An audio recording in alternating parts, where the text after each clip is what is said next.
Floyd was supposed to be the big one, the only flood like it we'd see in our lifetime. Then, just 17 years later, came Matthew. Every building we own was underwater. The Meteorologist family, who call Snow Hill home, aren't alone. We have $4.8 billion worth of damage to our state that needs addressing. Dr. Burl Montz, professor and chair of the ECU Department of Geography, Environment, and Planning, is just now starting the work of understanding the lasting impacts from Matthew. We changed the use of the floodplain in many locations after Floyd. We elevated houses, we moved structures out of the floodplain to get them out of harm's way. Great thing to do. The problem is that we have had in many neighborhoods, for instance, we've had a lot of spotty development. When we develop in that way, we don't have to take into account the impact that that has on runoff. And Montz is quickly finding that runoff problems were a trademark of Matthew. Matthew was different than Floyd to a large extent. And so we had a lot of runoff, local street flooding because it was coming down too fast for the storm sewer systems and others to handle it. It's a problem that may not have a simple solution. Do we make the culverts bigger? Do we address storm sewers and try to make the storm sewers bigger? Do we build more detention ponds to keep that water from running off so quickly in neighborhoods? Right now, there seem to be more questions than answers. While people struggle with recovery more than 6 months after Matthew, another flood would prove that rising water is a problem that likely isn't going away anytime soon. Some of my colleagues in climatology will tell us, and I believe them, that we're due to get the same amount of rain, but it's going to come in intense storms rather than more long-term storms. So we're likely to see this kind of flooding again. And climate research backs this up. According to the group Climate Central, the southeast U.S., including North Carolina, has seen a 27% increase in days with heavy rainfall since the 1950s. It's a problem the Meteorologist family has seen firsthand. I have never in my life sat here in our 11 years worried that 4 or 5 inches of rain is going to take our business. I don't get it. It will happen again if they don't fix the problems. For the Meteorologists and others, answers can't come soon enough. In Snow Hill, Meteorologist Pierce Legeion, not on your side.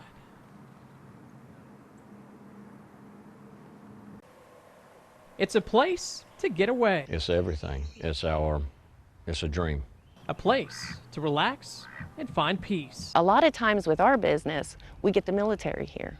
Lately, though, it's been anything but an oasis. To not see, the people that come every year for their yearly, let's get away to the swamp. It's sad. It's very sad. It's very heartbreaking. The Meteorologist family owns the Woolly Swamp Farm Campground in Snow Hill. Their family business wiped out by Hurricane Matthew. After spending what money they had to rebuild, another flood just 7 months later put their dream on hold yet again. Water here was 8 foot deep, probably 6 to 8 foot deep. When it did flood, I was scared. Didn't know it'd go that high, but we knew it'd be a different. Dr. Burl Montz is currently studying just how different this pair of floods has been. There's lots of issues. Yeah. And one is sort of deciding what's causing the floods in the first place. I mean, how do we protect against them? A collection of environmental groups thinks they may have some solutions to the East's flood problems. Sound Rivers is a part of a group that sent this 4-page document to the state detailing some of their recommendations. Very involved problem, as I'm finding out. It is. Travis Graves is the Lower Neuse River keeper for Sound Rivers. Our floodplains, we've been chipping away at them for a long time, and those floodplains, as we develop them, encroach on the wetlands. The wetlands, if you think about it, they're really kind of like a sponge. They're when the river overtops its banks, we get big rain events like that. These low-lying wetlands and these swamps is where that water can go. What we're hoping for is that the state will start putting some resources into restoring those floodplains and wetlands. But that may be easier said than done. The governor recently requested $930 million in federal funding to help expedite the recovery process for North Carolina. We were notified that we were only getting $6 million. I think that's very, very inadequate. We have $4.8 billion worth of damage to our state that needs addressing. And it's not only Congress, but the state legislature is going to have to come forward with some funding as well. We are trying to do everything we can, pulling our hair out to try to figure how we can generate revenue. And we're seeing some efforts made with resiliency planning, hazardous mitigation planning. But I'm just being candid, I don't know that we can do this alone. In the meantime, the Medores family continues to wait. We're hoping to rebuild, but honestly, I can't tell you right now.